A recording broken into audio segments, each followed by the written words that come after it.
Bom, eu vou ser bem rápida aqui na introdução, porque o André tem uma apresentação bem bacana e aí eu não quero ser repetitiva nem dar spoiler do que ele vai dizer, né? Então, só para dar boa tarde a vocês e agradecer a presença e dizer que vocês, por favor, sintam-se à vontade para fazer as perguntas. Aliás, esse bate-papo ele tem esse objetivo, né? De esclarecer dúvidas, então fiquem à vontade. Acho que o microfone e a câmera estão abertas, né, Camille? Para quem quiser, então também fiquem à vontade se quiserem fazer perguntas pelo chat ou mesmo abrir o microfone, é só falar levantando a mãozinha aí, só para a gente organizar. As falas, tá? Mas fiquem à vontade. Assim, esse é um momento importante para a Fundação, dado que a janela de migração agora é anual, né? E esse é o mês, né? Em março, sim. A gente abriu no início de março, vai fechar no final, no dia 31. E a gente sempre gosta de fazer alguns lembretes sobre o processo de migração, principalmente quando a gente está em momentos como o que estamos agora, de muita volatilidade no mercado, né? Então, tentando trazer algumas questões para reflexão, né? Porque a migração ela precisa ser um movimento muito consciente, muito combinado com objetivos pessoais que a gente tenha, e não simplesmente porque no mês a rentabilidade do plano não foi boa, ou, né, ou foi pior do que aquela que a gente imaginava. Então, acho que esse bate-papo ele tem a ver com isso, né? Falar um pouco sobre essas reflexões e munir, né, a todos de informações para que a escolha, se ela tiver que ser feita, seja de fato uma escolha consciente, tá? Então, aqui é um bate-papo formal, como eu falei, fiquem à vontade. Eu não tenho também perdido a oportunidade, quando a gente está junto com participantes, de avisar vocês que a Fundação Promon agora está nas redes sociais, então, não sei se já estão nos seguindo no Instagram ou no Facebook, aproveitem, entrem lá, a gente tem sempre notícias também bacana e muita mensagem de educação financeira. Então, sigam-nos, né? E aproveitem aí sempre dessa interação que também tem sido moderna e pode propiciar mais elementos, né, para que as pessoas se eduquem em relação ao tema previdenciário aqui. Então, sejam bem-vindos novamente. Vou deixar com você agora, André, a Legal, condução Márcio. aqui do bate-papo. Obrigada, Beleza, gente. obrigado. Deixa eu agradecer também, dar boa tarde para todo mundo, agradecer pela presença. A Fundação nas redes sociais, uma das coisas que a gente publicou no último mês foi que uma pesquisa da Serasa que mostra que 73% das pessoas não se planejam para aposentadoria. Então, tenho certeza que vocês que estão aqui nessa reunião não estão entre esses 73%. Então, já agradecer e parabenizar todo mundo. Essa preocupação que vocês têm com perfis de investimentos, acho que é importante e espero que a reunião seja bastante proveitosa. É um bate-papo, como a Márcia falou, então qualquer coisa me interrompam, vamos conversando. Tem uns slides como pano de fundo para orientar um pouco a conversa, mas à medida que vocês tenham algum ponto, podem abrir o microfone, não precisa nem levantar a mãozinha, a gente vai conversando, não são tantas pessoas assim. Como a Márcia comentou, é a quarta janela de migração, né? O perfil foi lançado em setembro de 2022, quando quem era participante pôde escolher, né? Lá em setembro, e já teve outras três, né? Mas além do lançamento, teve duas em 2023, uma em 2024, agora é a quarta janela de migração, né? Eu fui bastante repetitivo nas primeiras três janelas, acho que eu até comentava isso nas apresentações, que era meio chato, mas acho que é importante a gente ter consistência e manter um pouco das recomendações que a Fundação tem feito em relação ao tema, tá? Então, desta vez, eu acho que eu estou reforçando algumas mensagens que já foram dadas, mas tem também a Márcia passou por isso, quer dizer, um momento do mercado em especial, acho que preocupa a todos, então vamos falar um pouquinho sobre conjuntura também, acho que para endereçar um pouco dessas preocupações que a gente tem. Então, Vou começar de uma forma mais geral aqui, então não se desanimem, mantenham-se atentos. Prometo que a gente vai ter uma conversa bacana aqui hoje. Como orientação geral, quer dizer, lembrar que na janela de imigração, quer dizer, não é uma obrigatoriedade, ninguém é obrigado, ninguém precisa escolher. Então, é uma opção. Então, é um direito que as pessoas têm. Acho que até por isso ah, a gente tem tanta pouca gente aqui conectada, porque a grande maioria talvez não vá fazer nenhuma movimentação. Além de opcional, tem que lembrar que é uma decisão individual. Então, tem muito poder o efeito das decisões vamos dizer, dos outros, né? A gente está sempre curioso para saber o que meu colega está fazendo, o que ele está achando. Ok, acho que é sempre uma referência, mas no final do dia o que vale é a nossa decisão individual, que tem que levar em conta aspectos pessoais, né? Então, a gente sempre fala muito sobre isso, né? Essa questão da situação pessoal, do momento de vida, dos objetivos. Por que a gente fala sobre isso? Tentar trazer um pouco essa decisão para o campo previdenciário, né? Então, lembrar que aqui a gente não está falando do investimento que vocês têm na XP, no Itaú, no BTG, enfim, a gente está falando de um investimento de previdência. Então, isso tem menos a ver, talvez, com conjuntura, como eu vou falar um pouco mais para frente, e tem mais a ver com uma perspectiva pessoal mesmo. Assim, pô, estou aqui na fundação porque eu tenho uma perspectiva de me aposentar aos 55, aos 60, aos 65 anos, não sei. Eu tenho, sei lá, 5, 10, 15, 20 anos pela frente, ou, na verdade, não tenho essa perspectiva, faltam 30 anos para me aposentar e os mais jovens as que pensam assim, né? Tipo, a primeira oportunidade que eu tiver, eu vou resgatar o dinheiro e então não tem nem nada de previdenciário nisso. É um negócio puramente financeiro, enfim, é um outro propósito. E acho que aí quando até a gente brinca, né, o multiflex, do flex é flexível, porque o plano ele permite que se tenha essa visão financeira, então de curto prazo, mas também permite que se concretize, né, se objetive um aspecto previdenciário, tá?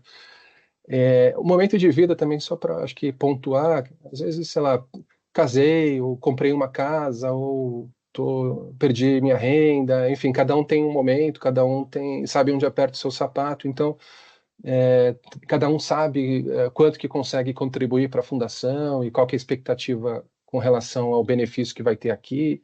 Enfim, então, por isso que a gente insiste nesses aspectos que não tem nada a ver com o mercado financeiro, né? Tem a ver com a situação de cada um de nós. Então, isso é bem importante.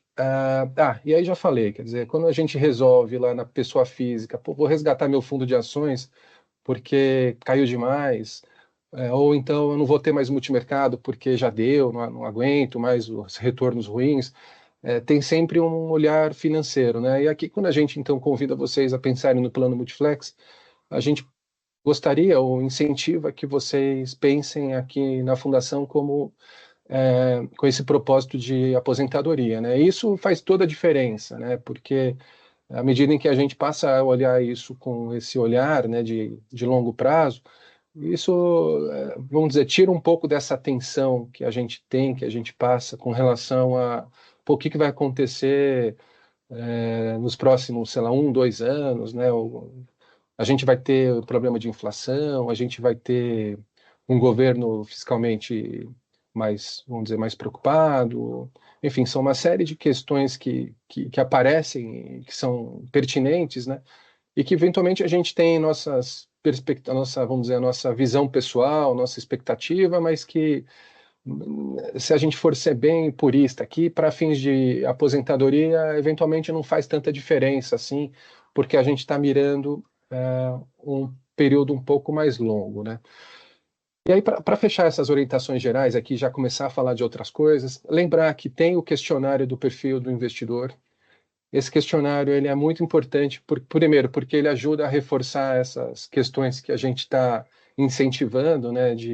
As perguntas passam por avaliar o momento de vida, os objetivos. Então, esse questionário vai muito na linha de reforçar uma linha de raciocínio que a gente acha que tem que ser adotada aqui para fins da escolha do perfil de investimento.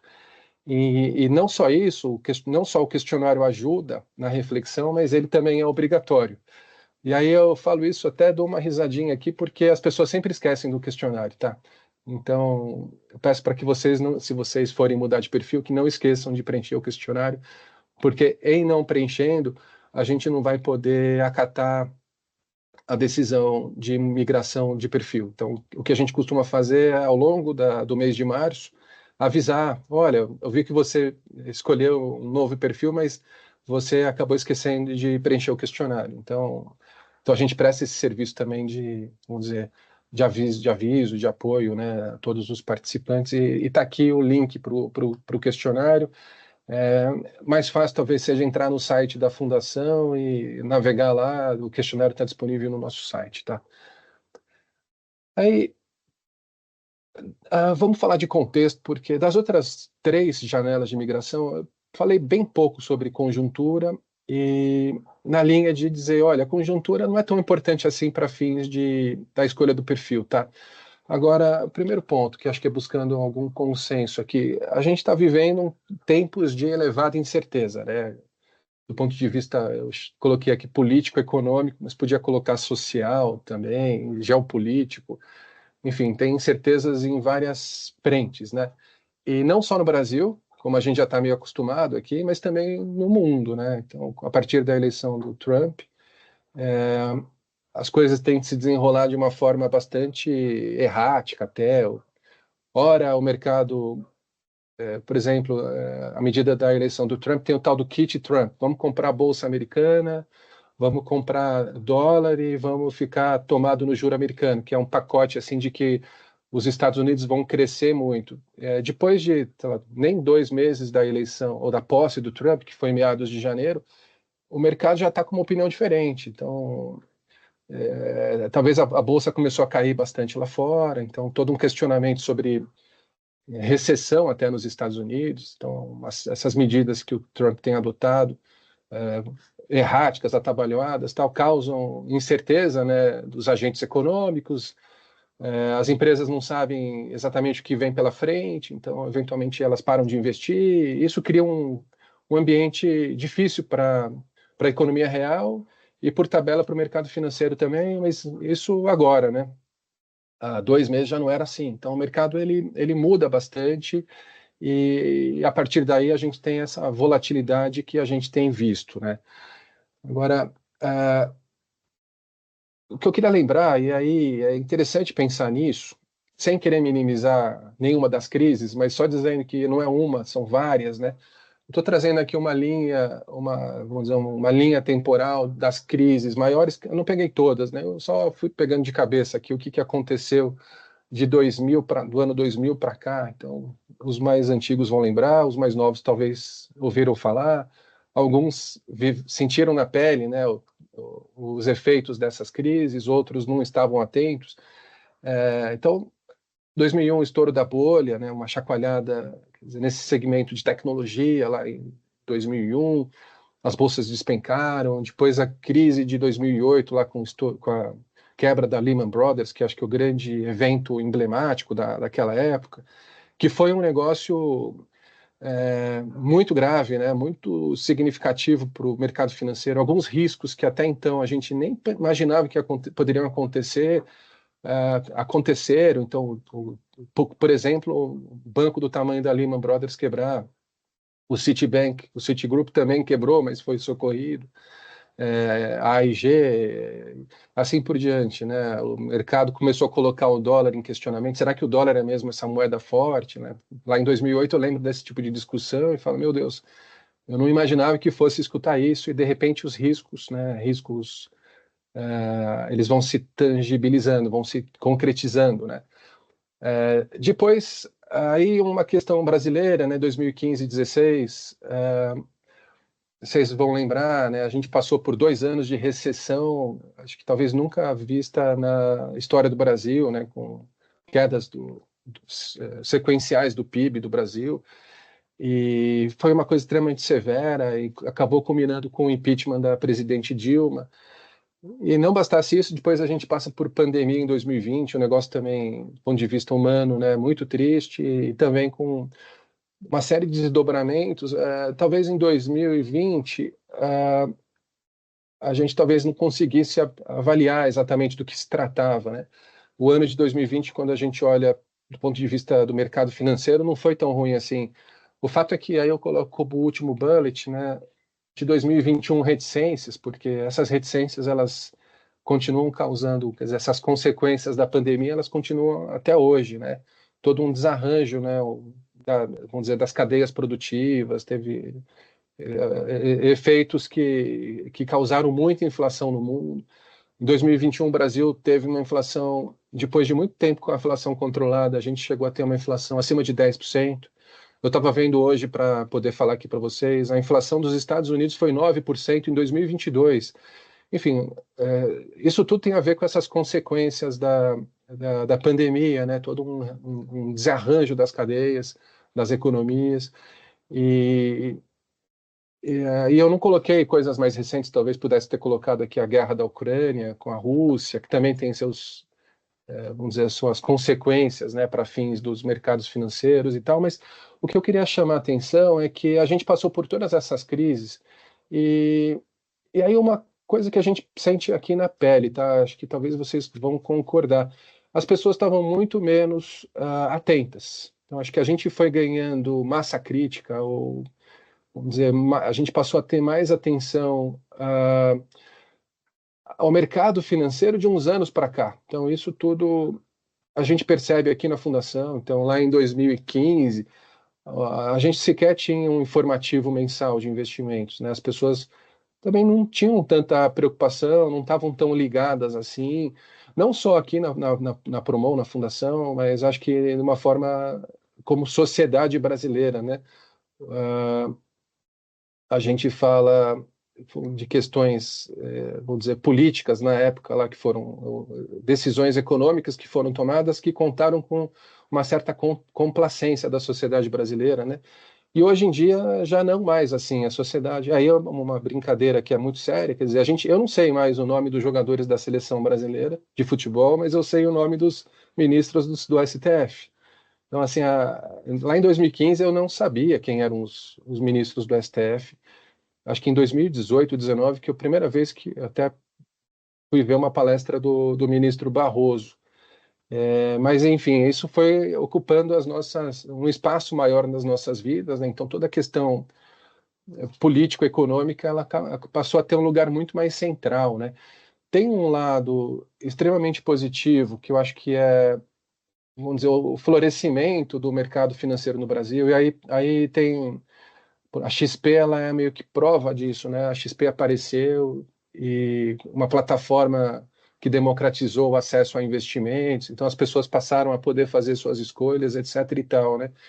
E aí isso tudo, então, vem acompanhado de um protagonismo maior das pessoas, né? Todo mundo prestando mais atenção e essas crises lá de trás, eu acho que vocês não devem saber, pô, como é que foi o Multiflex lá na crise financeira de 2008, né? O que que aconteceu com a cota? O que aconteceu com a cota do Multiflex na crise da Dilma em 2015 e 2016? Eu acho que talvez vocês não saibam e na época também não chegaram a ter grandes preocupações, né? Era um negócio que era menos presente, mais transparente, vamos dizer assim. Agora, o que eu queria trazer é justamente isso, que se a gente tivesse perfis, o perfil foi lançado em 2022, então todos esses eventos não tinham perfis de investimento. Isso é curioso, né? Então, mas vamos dizer, se a gente tivesse a opção de escolher perfis lá na crise, quando a crise de 2008 ela começou a aflorar, quer dizer, o que que a gente teria feito, né? Eventualmente, ou provavelmente, a gente teria escolhido um perfil de menor risco, né? E aí, olha só o que que aconteceu. A cota de 2008, ela rendeu 3,7%, que é um nível de juro baixo, convenhamos, né? Ainda mais considerando que o CDI em 2008 foi 12,4%. Então, a cota rendeu muito menos que o CDI naquele ano, e eu acho que ninguém estava prestando muita atenção nisso. No ano seguinte, a cota rendeu 15,6% e o CDI ficou na casa de 9,9%. Então, aconteceu aquilo que normalmente acontece. Depois de uma crise, tem uma retomada. E eu acho que é esse justamente vamos dizer, um perigo, um risco, quando a gente faz migração, eventualmente de sair da classe dos investimentos ou da classe de ativo, quando elas estão muito mal, no susto, no medo e eventualmente perder um rebote, né, uma recuperação. Até tem outros exemplos para dar, mas vou pegar um recente. O ano passado, 2024, o ano acabou de uma forma aterrorizante, todo mundo muito preocupado, né? A gente recebeu o contato de alguns participantes, assim, dizendo que vai acabar o mundo, vai acabar o Brasil, na verdade, por conta da eleição do Trump e todas as sinalizações que a gente tinha aqui internamente, né? E o fato é que o Brasil não acabou na virada do ano e a gente, por uma forma ou por outra, tá? E a gente está tendo 3 meses, vamos dizer, até março agora, bastante razoáveis para os investimentos, né? Então, de novo, parece ter havido um overshooting assim do mercado financeiro em 2024, com algum distensionamento nos primeiros meses de 2025. Mas, então, eu só quero dizer que isso é um negócio que acaba sendo meio recorrente. Na crise lá da Dilma, pegando o ano de 2015, que foi o primeiro ano mais grave assim de queda do PIB, né? A cota rendeu 9, quase 10, o CDI rendeu 13. No ano seguinte, a cota já rendeu 16, o CDI 14. Né? Então, você vê que ao longo do tempo, ora a cota batia o CDI, ora ela ficava atrás do CDI, enfim, era uma carteira de investimento só, não tinha perfil. A pandemia foi também muito ilustrativa nesse sentido, né? Lembro bem lá em março, que foi o mês em que a gente deixou de ir para o escritório, né? Todo mundo adotou o home office a partir daquele mês. Né? Foi o pior mês da história do Multiflex, com uma queda de 5,4%, tá? Num mês só. Um negócio assustador e, quer dizer, proporcional ao tamanho daquela pandemia, que era um negócio que assustava todo mundo, né? Mas o fato é que aí aconteceu o tal do V, né? Caiu demais, mas nos meses seguintes teve uma certa recuperação. Então, tanto é que a cota fechou o ano com 7% de retorno, de rentabilidade, e o CDI foi 2,8%. Tá? Então, o CDI mais baixinho, patamar de juros muito baixo para o Brasil e a cota, enfim, com alguma rentabilidade, deu quase, sei lá, 2 vezes o CDI, um pouco mais de 2 vezes o CDI. Enfim, então, só estou trazendo essa linha temporal aqui histórica para lembrar um pouco de talvez crises que a gente nem. A da pandemia é mais fresca na memória, agora as outras eu acho que as pessoas não estavam prestando tanta atenção. Aí eu também dando um passo para frente, chegando nos dias atuais, assim. E não sou eu que estou falando isso, né? Eu também acho isso porque eu percebo na pele aqui no dia a dia da fundação e através dos contatos e das interações que a gente tem com as pessoas. Agora, o mercado todo indica assim que é um ciclo muito longo, um ciclo ruim muito longo, que vem pelo menos de, se quiser colocar 2020 na conta, mas eu colocaria 2021, quando a inflação começou a subir muito no Brasil e no mundo inteiro. Aí foi o fim de uma era, até sem exageros, né? Porque o mundo vinha numa era de juro baixo desde da crise de 2008. Aí, diga-se de passagem, né? Um dos remédios para, vamos dizer, combater a crise de 2008 foi juro baixo no mundo inteiro. E aí lembra que em alguns países até com juro negativo, um negócio bastante esquisito, né? Mas ainda na pandemia, em 2021, acaba essa era do juro baixo e o juro começa a subir. E quando o juro começa a subir, é um rearranjo, né, nos ativos, no preço dos ativos. E aí, em especial, o juro americano tem um efeito importante, né, no mundo inteiro. E à medida em que vamos dizer assim, essa subida de juro começou, o mercado deu uma bagunçada. E aí, então, o que eu quero chamar a atenção é que a gente vem num ciclo que eu chamo de consequências econômicas da pandemia, já de 2021 até hoje, de uma certa forma. Então, quando a coisa parece que vai organizar e vamos superar essa etapa, aconteceu a guerra na Ucrânia, né? Então, bagunçou também as cadeias produtivas, os minerais, etc. Agora o Trump, né? E aí, então, enfim, são uma sucessão de crises que tem dificultado. E isso faz com que o ciclo seja longo demais, um ciclo ruim longo, pelo que acho que a teoria psicológica assim dos investidores tem mostrado, quer dizer, as pessoas aguentam até uns 3 anos de resultado ruim. A partir do quarto ano já não tem mais ninguém com paciência, está todo mundo já meio que intolerante. E aí o que eu estou chamando a atenção aqui, essas palavras que têm aparecido na imprensa até, né? Intolerância, imediatismo, ansiedade, não só entre os jovens, que acho que tipicamente a gente percebe esse imediatismo, essa ansiedade, mas acontece com todos nós, assim, de um certo esgotamento, né? E aí eu chamo a atenção que é compreensível, né? Não estou dizendo que a gente está errado, só estou dizendo que o ciclo tem sido longo e as pessoas estão cansadas. E aí no final, acho que a conclusão que eu tiro é que a nossa expectativa é que aí nessa janela de imigração que a gente está agora, é que essa janela reflita esse esgotamento, que as pessoas resolvam, por conta de resultados financeiros, migrar para o perfil de menor risco, eventualmente de uma forma, enfim, legítima, né? Acho que a decisão é pessoal, porém incompatível com aquilo que eu tinha colocado, momento de vida, perspectiva, objetivos, né? Então, o que eu estou colocando aqui nesse slide é uma provocação para a gente refletir, relativizar um pouco essas questões de crises e tentar, enfim, conter um pouco esses ânimos.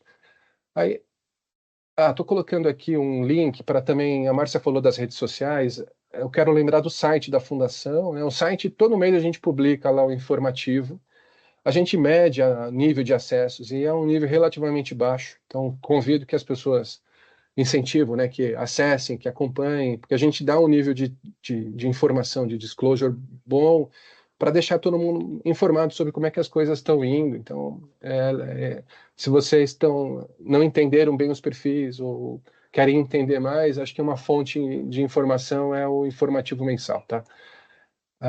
E outra, e aí aqui estou chamando, aqui colocando o item, o link do YouTube, né? A Fundação tem o YouTube já há alguns anos, tem alguns conteúdos lá. Eu publiquei no começo do ano um vídeo falando sobre os perfis, então também acho bacana se vocês puderem assistir, eu acho que ajuda um pouco nessa tomada de decisão.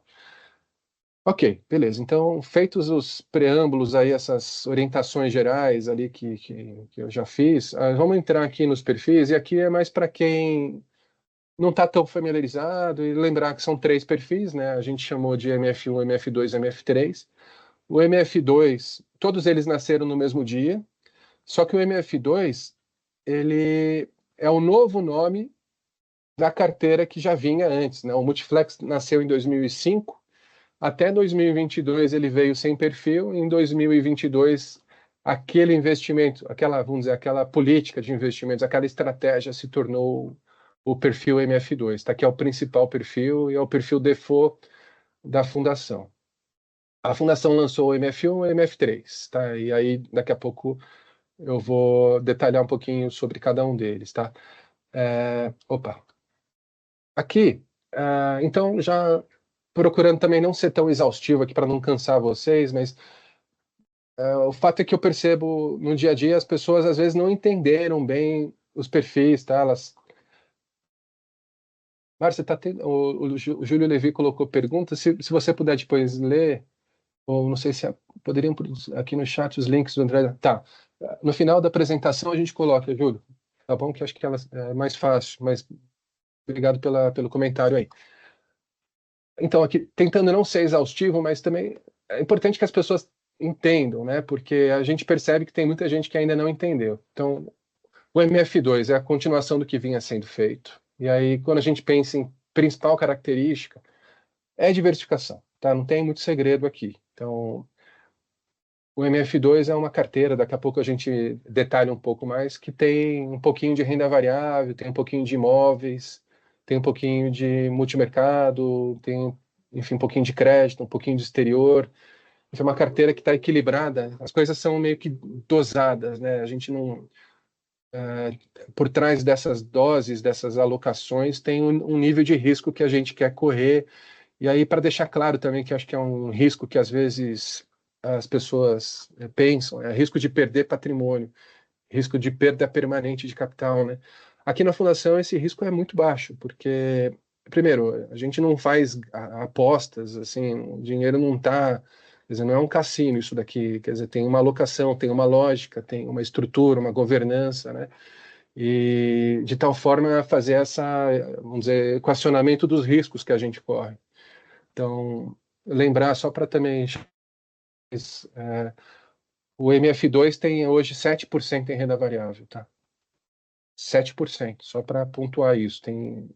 Outro dia alguém me mandou uma mensagem dizendo assim, nossa, eu entrei aqui no site da Previ, que é o fundo de pensão do Banco do Brasil, eu vi que eles têm uma carteira que tem acho que 40% de renda variável. Eles são loucos, né? Eu acho que não são loucos. O fato é que cada carteira tem sua lógica, obviamente são pessoas inteligentes lá, que acho que procuram fazer um trabalho compatível, etc. e tal. MF1, tá? Então, para deixar claro, o que é o MF1? É o nosso perfil de menor risco, tá? Então, isso daí é importante lembrar. E aí, o que significa menor risco? Ele investe em renda fixa de curto prazo, que é o CDI, que eu acho que todo mundo fala, nossa, o CDI está tão alto, por que eu vou ficar sofrendo? De fato, é uma verdade. Então, o CDI está alto, não se sabe por quanto tempo. O Ricardo está aqui com a gente, trabalha no Banco Central, inclusive.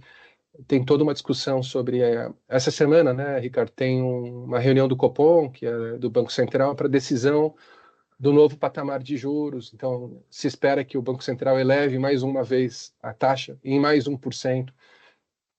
Agora, depois, o que vai acontecer? Não se sabe. Então, tem uma dúvida inclusive sobre a independência do Banco Central, do Copom, se o Copom vai, enfim, se manter independente às pressões que certamente virão, né, do governo executivo. Enfim, então o fato é MF1, CDI. Então é uma conexão automática que a gente tem que fazer, tá? MF3, que aí já passando para o terceiro perfil, qual que é a principal característica dele? É renda fixa também, assim como o MF1, mas é uma renda fixa totalmente diferente do CDI. É uma renda fixa de longo prazo. E aí, no caso do MF3, são as NTNBs 2032, tá? Então, assim, para pra deixar claro, o fato de serem renda fixas não quer dizer que sejam iguais, eles são muito diferentes. Esse MF1, ele praticamente ele é um reloginho, assim, é um perfil sem volatilidade, sem variações de rentabilidade, com uma variação muito pequenininha.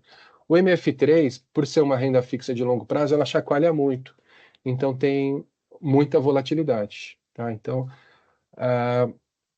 se o MF1 tem pouco risco, o MF3 tem muita volatilidade, ele chacoalha demais. Então, acho que isso também é uma mensagem importante. Eu vou falar agora para quem se destina, cada um desses perfis tem a ver com essa principal característica. Então, quando a gente fala, por exemplo, no MF1, quando a gente lançou o perfil, a gente pensava assim, olha, nem todo mundo está confortável com o MF2, com o Multiflex, porque eventualmente o Multiflex, a pandemia caiu 5% a cota. Ela caiu em outros momentos também. E a gente sabia que dentre os nossos, sei lá, 1.500 pessoas, 1.500 participantes, uma parte deles não convivia bem com essas perdas pontuais, perdas de extrato, né? Porque de perda, na verdade, não tinha nada, era vamos dizer, uma rentabilidade negativa no extrato. Então, lembrar que para se tornar uma perda, a pessoa tem que vender aquele negócio, né? Porque enquanto ela não vende, é uma questão de marcação, né, de precificação. Enfim, então, pensando nessas pessoas que estavam aflitas com volatilidade, principalmente depois da pandemia, a Fundação lançou o MF1, então, para pessoas com menor tolerância a risco, tá? Agora, tem uma segunda dimensão aqui que passa pelo prazo. Então, eventualmente, um assistido, um aposentado na Fundação, tá? Que lida muito bem com risco, mas, eventualmente, ele depende da renda aqui da Fundação. Todo mês ele recebe benefício dele e ele não pode ter variações, sei lá, ter 5% a menos de benefício no mês que vem, porque a cota caiu 5%, né? Porque ele depende daquela renda. Então, pensando nessas pessoas também, que têm uma perspectiva de curto prazo, né? Quer dizer, aquela renda do mês a mês que a pessoa precisa para poder se sustentar. Então, ou seja, o MF1 tipicamente é para quem tem menos tolerância, não aguenta tanta volatilidade, ou tem uma perspectiva de curto prazo, porque vai precisar do dinheiro no mês que vem ou daqui a 6 meses. Então, aí eu incentivo que se tem alguém aqui que tem essas características, assim, que migre para o MF1, onde é o perfil que foi feito para esse tipo de pessoa, tá? O perfil MF2, eu já disse, quer dizer, ele era o que vinha sendo feito antes. E aí a Fundação sempre teve um propósito previdenciário. Então ela construiu uma estratégia, uma carteira que procura, né, essa perspectiva mais de longo prazo. Então assume algum risco, alguma diversificação, tem um pouco de bolsa, tem um pouco de imobiliário, tem um pouco de exterior, justamente mirando eventualmente com volatilidade no curto prazo, é verdade, agora com perspectivas de rentabilidade maior ao longo do tempo, tá? Eventualmente, como a gente já falou, o MF2 tem cota negativa e, ok, faz parte do mandato dele, quer dizer, é normal que isso aconteça. Agora, o que pode acontecer de pior é, à medida em que a gente tem um mês ruim ou uma sequência de meses ruins, eventualmente uma pessoa que pode resgatar, ela resgata vamos dizer, num período adverso, assim, e aí passa por realização de perdas que eu estava falando antes, né? E por último, o MF3, aí, gente, o MF3 ele exige um pouquinho de atenção aqui, porque a gente tem tomado muito cuidado, assim, de primeiro dizer para as pessoas que o MF3, primeiro, ele tem mais volatilidade, ele chacoalha muito, tá? Segundo, ele tem um prazo de vencimento que é 2032, tá? Então, tem essas duas coisas, dois parâmetros que são chave, né? Muita volatilidade com um prazo determinado. O que a gente recomenda, tá? E aí é muito importante isso. Só deveria entrar no perfil MF3 quem tem intenção de levar o dinheiro até o vencimento em 2032, tá? Então, por que isso?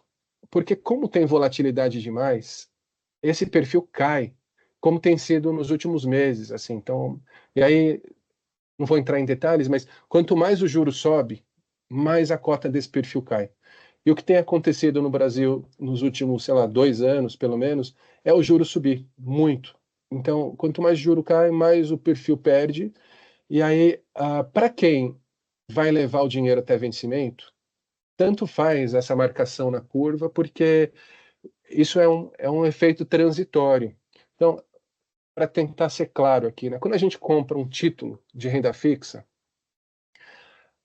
ele lá é como se fosse um contrato, é um contrato, está escrito lá, olha, você me paga R$ 1.000 hoje, daqui a 10 anos eu te devolvo R$ 1.000 mais 6% ao ano, e contratualmente, assim, então, ou seja, para a pessoa que está com aquele contrato na mão e vai levar aquele título de renda fixa até o vencimento, né, ela vai receber R$ 1.000 mais 6% ao ano.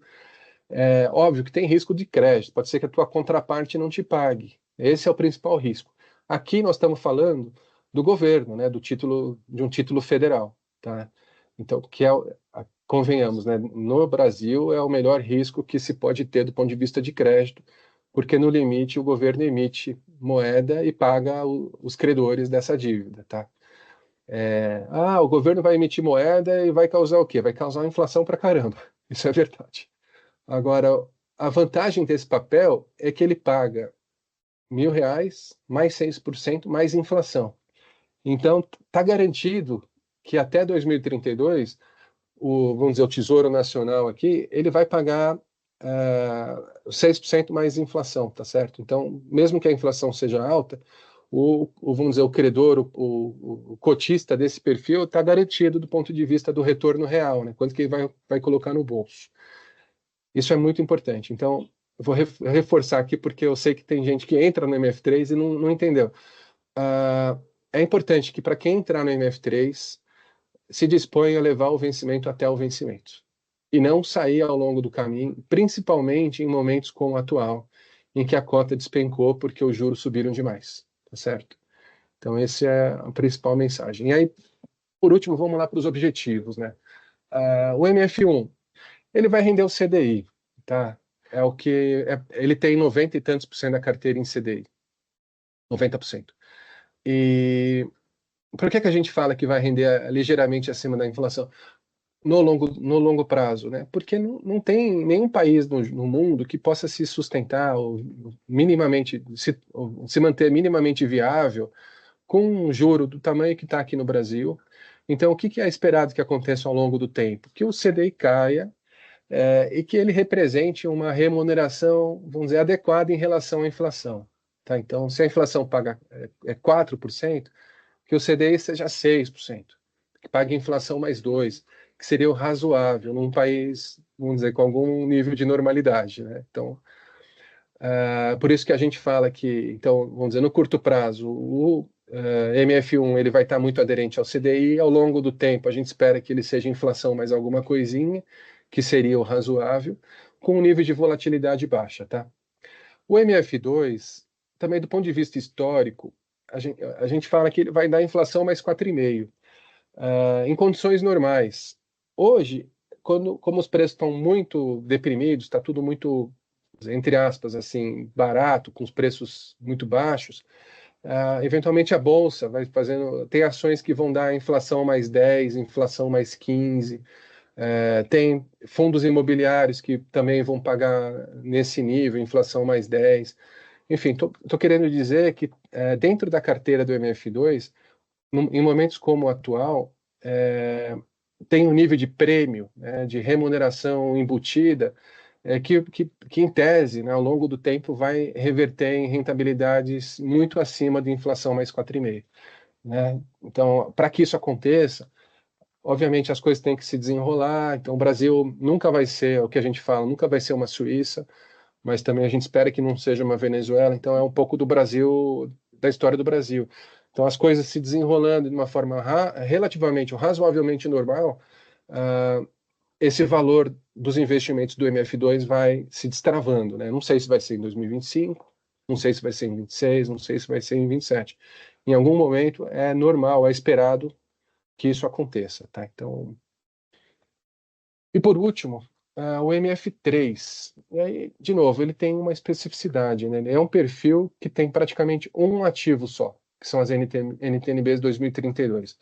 E aí, o que acontece? Quando o perfil foi lançado lá em 2022, e a gente comprou lá o primeiro lote de NTNB 2032, a gente comprou o lote a inflação mais 5,80, tá?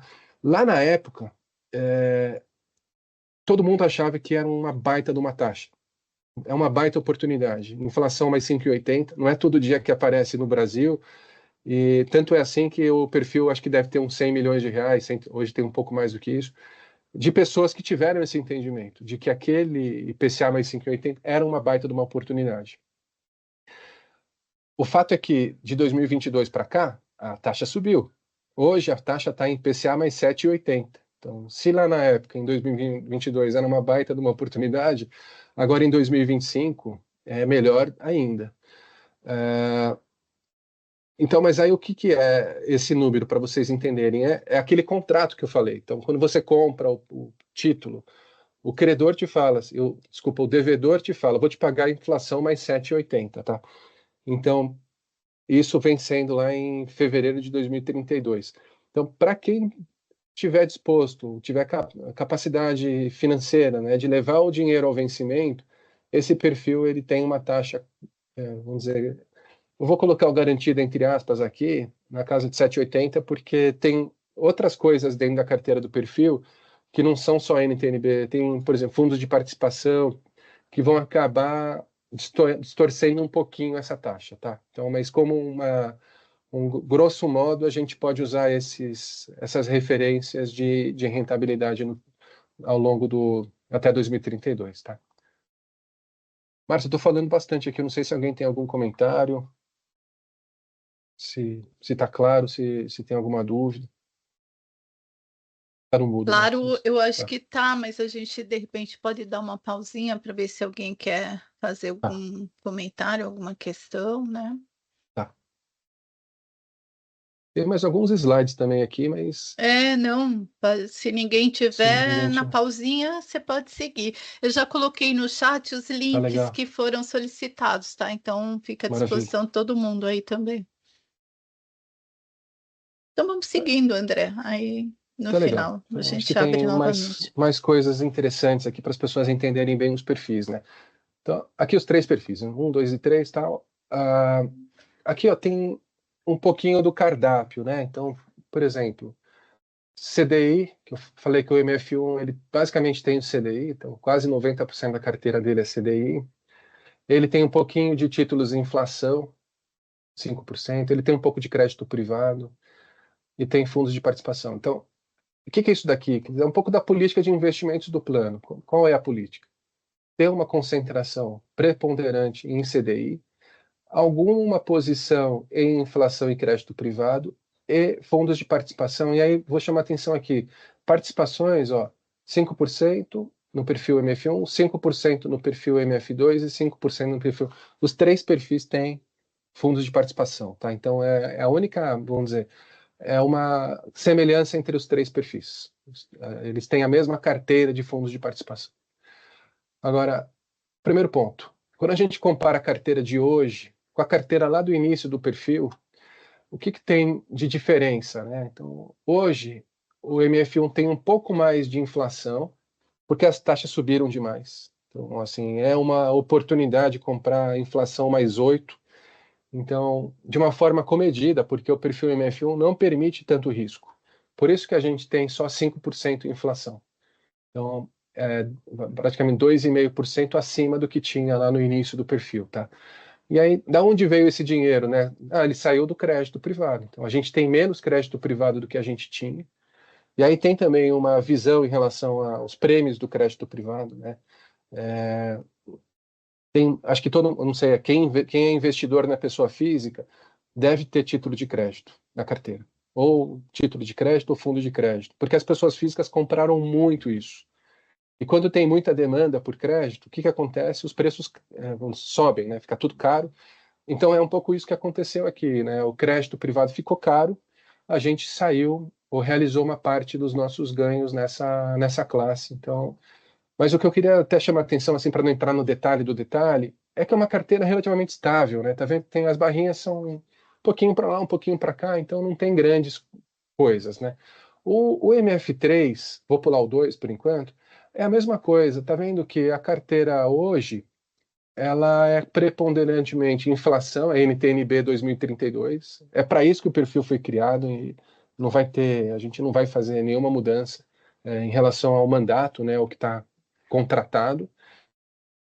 E assim tem sido, né? Desde outubro de 22, ó, não teve variação nenhuma, mínima, 0,1 para cá, 0,1 para lá, mas a carteira ela tá, a gente fala no jargão, é uma carteira passiva. Não tem uma decisão para a gente tomar aqui. É basicamente carregar esses ativos mesmo que no curto prazo eles percam valor. Porque, como eu falei, né, aqui o objetivo desse perfil é ir até 2032 e, vamos dizer, embolsar uma rentabilidade que é extraordinária, que é a inflação mais 7,80 hoje. Tá? Agora, o perfil MF2, ele obviamente, acho que, olhando aqui, ele é diferente, né? Porque ele não é uma carteira passiva, ele é uma carteira ativa. Ao longo do tempo, a gente vai dosando as alocações conforme a visão de mercado. Então, poxa, o Trump foi eleito, o Lula está dizendo que não vai, que vai gastar mais. Enfim, a gente vai em função das sinalizações, né? Eventualmente sinais, eventualmente ruídos, a gente nunca sabe. O fato é que as decisões vão sendo tomadas ao longo do tempo. Então, aqui, obviamente, o que salta bastante aqui, multimercado institucional. Lá em 2022, a gente tinha 16% da carteira em multimercado. Agora não tem mais. A gente deixou de alocar nessa classe. Tem alguns motivos para isso. Um deles, por exemplo, é o preço desses multimercados que estava muito caro. A taxa de administração deles, de gestão, estava cara, e os resultados não estavam bons. A gente resolveu descontinuar e acabou premiando, né, na contramão aqui, inflação mercado. Então, hoje o MF2 ele tem 30% praticamente da carteira em inflação mercado. Então, daí eu vou chamar a atenção para um detalhe aqui. Eu não sei se eu estou dando um detalhe demais, mas lembra que no MF1 tem 5% de inflação? Que eu tinha falado, pô, as taxas estão inflação mais 8, né? É um nível de taxa alto. Assim como o MF3 tem inflação mercado aqui, que é NTNB 2032. O MF2 ele tem 30%. Então, ele se aproveita, né, ou procura se aproveitar desse nível de taxas, que ao longo do tempo vai reverter em maior rentabilidade para o plano. Ainda que no curto prazo a marcação seja negativa. Então, para a gente carregar 30% de inflação no MF2, implica em perdas, à medida que o juro continua subindo no Brasil. Mas, de novo, a gente pretende levar esse dinheiro a vencimento dentro da carteira, né? Não é uma decisão do cotista, do investidor, de tal forma a embolsar essa remuneração, vamos dizer, esse prêmio ao longo do tempo. Outra coisa que eu acho que é importante, crédito privado aqui, olha, 17% do MF2 são ativos de crédito. Tá? Chegou a ser lá no começo dos perfis 20%. Então, aquilo que eu falei, né? Os créditos a gente ainda gosta com ressalvas, mas já não é tão bom quanto foi antes. Então, a gente resolveu reduzir um pouquinho. Renda variável, né? Lá atrás ela estava com 10% de renda variável, agora está com 7%. Uma parte disso, vamos dizer, são resultados ruins, né? A renda variável não teve, eu vou mostrar daqui a pouco um pouquinho o gráfico, mas não teve grandes performances, né? Então acaba ficando para trás. Assim. Mas aí eu só acho, do ponto de vista de construção de carteira, que a gente está falando do perfil MF2 com essa composição. Então, ter 7% de renda variável é muito ou pouco? E aí cada um tem uma resposta, cada um tem um nível de apetite ao risco. Então, o fato é que hoje a carteira está calibrada para um nível de renda variável mais baixo. Vou chamar a atenção, acho que para um ponto aqui, é exterior, tá? Então, 10% da carteira do MF2 está alocado no exterior. É o limite que a legislação permite. Então, a gente está praticamente no limite máximo da lei. É um pouco acima do que era lá na origem. E aí, vocês podem imaginar o que tem aqui. Tem ações americanas, tem Nvidia, tem Tesla, tem, enfim, pode JP Morgan, enfim, tem essas ações de tecnologia também dentro da composição, assim como também tem a renda fixa nos Estados Unidos. A gente tem treasuries, não, papéis americanos que estão dentro desses 10%, tá? Eu acho que esse slide aqui é importante para vocês entenderem, assim, tangibilizar um pouquinho do que são os perfis, né? O que a gente está falando. Então, essas carteiras, se vocês não entenderem, tiverem alguma curiosidade ou não entenderem algum dos nomes que estão aqui, fiquem à vontade para perguntar, mas eu acho que ele tangibiliza bastante do risco, das alocações e quem está no MF2, o que tem dentro da carteira, tá?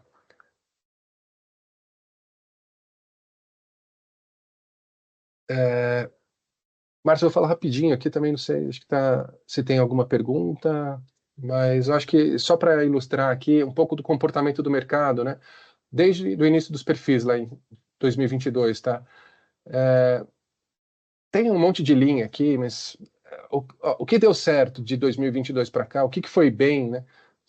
É o S&P, as ações americanas que não pararam de subir, deram 66%. Por outro lado, quando a gente investe em ações americanas, sem hedge, a gente está falando do dólar, do câmbio. Olha o dólar aqui, rosinha. Né? O dólar, ele nesse período não caiu, ele subiu 8%. Quer dizer, em relação ao nível de setembro de 2022. Tá? Então, o dólar deu 8%, o CDI deu 32%. Então, só para ter uma dimensão aqui de quem investiu no exterior sem hedge cambial, teve um efeito cambial, vamos dizer, detrator, né? Uma variação cambial que não ajudou. Aí, o resto, assim, você pode ver que tem um bolo aqui, mas todo esse bolo de retornos, de classes de ativo, está pior do que o CDI.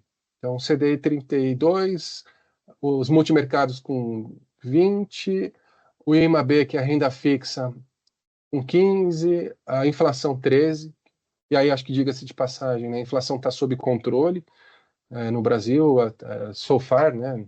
Então, quando a gente fala do multimercado com 19 e a inflação com 13, tem aqui uns 6% de juro de retorno real. Um número que vale a pena chamar atenção, a Bolsa com 11% de alta nesse período todo, Em alguns momentos, está vendo a linha amarela, ela deu umas alegrias. Aqui em novembro de 23, quer dizer, não tinha nada muito diferente, né? Eu lembro desse final de 2023, o fluxo do estrangeiro fez os preços. Quer dizer, o Brasil, com todas as suas questões de arcabouço fiscal, etc., né? Ainda assim, o estrangeiro veio para cá, não quis saber, ele comprou não sei quantos bilhões de dólares e a bolsa subiu. Então tem um pouco disso às vezes, né? Não tem tanto fundamento, mas assim como agora em agosto de 24, aconteceu um negócio parecido, assim, um oba-oba, um bom humor que acontece no mercado, né? Às vezes dá uma distensionada, o mercado volta. Mas no conjunto da obra, a linha amarela, que é a bolsa, acabou ficando bem abaixo do CDI, que é uma referência importante. Enfim, então, daí eu tô acrescentando aqui três linhas, tá? A linha do perfil MF1, que é a verde, e aí ele foi desenhado para ficar perto da linha vermelha, né? Então, ele está um pouco abaixo, tem alguns efeitos aqui. Eu não vou entrar no detalhe agora, mas a ideia é que eles fiquem mais próximos possíveis, o CDI do MF1. E daí o laranja, desculpa, que é o perfil MF2, ele está aqui no bololô, né? Ele é um pouco fruto da diversificação das classes, e ele fechou com 21% nesse período todo. E por último, o MF3, que também ó, teve ups and downs, aqui ele está com 12% de retorno nesse período todo, tá? E eu vou para fechar, não acho que é importante falar isso daqui, Márcio. Ah, lembrando da lógica do MF3, né? Ele é esse ups and downs, assim, de vez em quando sobe, mas a volatilidade dele é alta. Ele está com 12%, ele é, do ponto de vista de retorno, vamos dizer, o mais baixo dos três. Só que assim, o que quer dizer isso? Não quer dizer muita coisa. É a marcação a mercado desse papel. Se a gente fosse fazer a marcação contratual, quer dizer, pegar lá o contrato, pô, quanto que ele me prometeu que vai me pagar, né? E fizesse isso acruado um pouquinho por dia, estaria na casa de 27%, tá? Que seria a inflação mais 5,80 contratados lá originalmente, lá atrás. Então, por isso que às vezes eu falo assim, essa marca, essa cota do MF3, ela é uma ilusão, quer dizer, ilusão a mercado, porque para quem levar até vencimento, vai ter a rentabilidade na curva garantida. Tá? Então, acho que era isso que eu queria trazer. E por último, isso daqui é uma nuvem, também não quero entrar em detalhes, mas só para dizer que a gente não está sozinho. Assim, alguém me falou da Previ, né, que tem 40% de renda variável. Enfim, isso aqui, cada ponto desse é um plano de benefícios, tá? Então, tem planos BD, tem plano CD, não vale muito a pena entrar no mérito aqui, mas o que eu quero dizer é que tem ponto em tudo quanto é lado aqui. No eixo X é risco, então tem planos que têm menos risco, tem planos que têm mais risco, e aqui o eixo Y é retorno, né? Então, o que dá para ver aqui é que nos últimos 12 meses, quem tomou mais risco tendeu a ter menos retorno. Podia puxar até 36 meses, eu acho que a foto seria muito parecida com essa, tá? Então, tem uma oferta de planos, perfis com baixo risco, tem uma oferta de planos e perfis com alto risco também, e aí tem para todos os gostos, né? Se as pessoas tivessem só uma opinião, eventualmente só teria um ponto nessa nuvem toda aqui, porque as pessoas escolheriam o mesmo tipo de produto. Fechando aqui aí a parte mais processual, né? Para quem quiser mudar de perfil, tem duas etapas. A primeira é preencher o formulário do perfil do investidor, o questionário, depois entrar no site da fundação e fazer a escolha do perfil até o dia 31 de março, tá? Eu coloquei aqui, Márcia, só para fechar, os canais de contato, então, para quem quiser mandar, tiver dúvida, não quiser se expor, eventualmente, mandar e-mail para a fundação, mandar uma mensagem no WhatsApp, a gente responde, eventualmente marca uma conversa one-on-one aqui no Teams, né? A gente tem muito conteúdo, tanto no site da Fundação, já tinha falado, a Instagram e Facebook são redes mais novas, tá?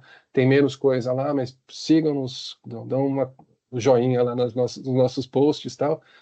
E, por último, o YouTube, que tem também alguns conteúdos que eu acho que são bacanas, tipo esse que eu já falei lá das políticas de investimento de 2025. A ideia era falar pouco, mas acaba falando muito. Acho que o Ricardo colocou alguma Acho que é coisa. necessário, né? Gente, fiquem à vontade então agora. Acho que o Ricardo está pedindo para você falar um pouco mais sobre fundos de participação e se a composição deles é a mesma nos três perfis. Acho que você mostrou um pouco, mas se quiser, enfim, Vou falar uma traz. palhinha só, Márcia, É, talvez só para também isso. não entrar tanto. Ricardo, a carteira dos três é igual, tá? Então eles comungam do mesmo investimento na parte de fundos de participação. Esses fundos de participação, eles são fundos que demoram, né, para maturar. Então tem alguns fundos que a fundação começou a investir nesse negócio em 2010. E esses fundos até hoje, quer dizer, eles não concluíram, né? Como é que funciona isso, né? Você investe num fundo que tem lá um mandato, o gestor ele diz, olha, eu vou procurar investir em biotecnologia, eu vou procurar investir em empresa de varejo, ou vou investir em infraestrutura. Então, cada fundo tem um mandato e à medida em que o fundo é lançado, o gestor vai chamando o dinheiro, né? E vai fazendo as alocações, vai comprando as empresas dependendo do estilo do gestor, ele é mais participativo na gestão da empresa ou menos. Então, tem todos os estilos. Mas o fato é que o objetivo do gestor sempre é fazer com que aquela ação, com que aquela empresa se valorize ao longo do tempo. É óbvio que isso tem muito a ver com ciclos econômicos, né? Se a empresa vai se desenvolver ou não vai se desenvolver, depende do segmento, do mercado em que ela está. Então, em linhas gerais, a fundação veio fazendo investimentos nesse tipo de fundo a partir de 2010. Então, a gente escolhia fundo a fundo. Em 2017, mais ou menos, a gente mudou a estratégia. Em vez de escolher fundo a fundo, a gente passou a investir em fundos de fundos. Então, a gente seleciona, né, um especialista, que não são tantos assim no Brasil, mas tem alguns muito bons. A gente dá o dinheiro para esse especialista, de acordo com o contrato, o mandato, e ele vai fazer a busca vamos dizer, dos fundos onde ele vai investir. Então, é um negócio que, enfim, é uma evolução importante na carteira da fundação. Então, hoje, lá, se você entrar no informativo mensal, lá no site, a gente dá essa transparência, fundo a fundo, como é que a carteira de fundos de participação está constituída, tá? E se tiver alguma dúvida mais profunda, mais pontual, pode entrar em contato com a gente também.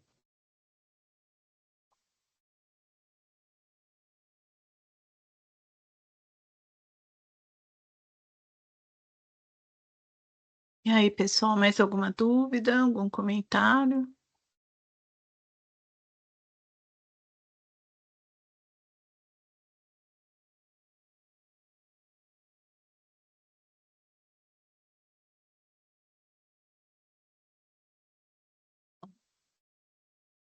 Acho que então é A isso, Yara está né? Quer dizer, escrevendo alguma é, coisa, né? enquanto a Yara está digitando. Ah, sim, o Júlio está perguntando se nós mudamos de endereço. Sim, mudamos, tá? No início de fevereiro.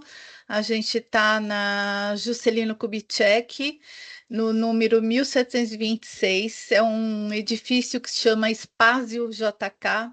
Ele é bem do ladinho do condomínio São Luís, é o prédio, assim, indo em direção a Marginal de Pinheiros é o prédio anterior ao do condomínio São Luís, tá? Então, também seria um prazer recebê-los lá para uma visita. Só dá uma ligada antes, porque nosso trabalho é híbrido, então nem todos os dias estamos lá no escritório. Preferencialmente, a gente vai todas as terças-feiras, eventualmente a gente possa ir em outros dias, mas procurem, se quiser nos visitar, tomar um café e sempre na terça-feira que a equipe toda tá lá. Então, seria um prazer, de fato, recebê-los lá, tá?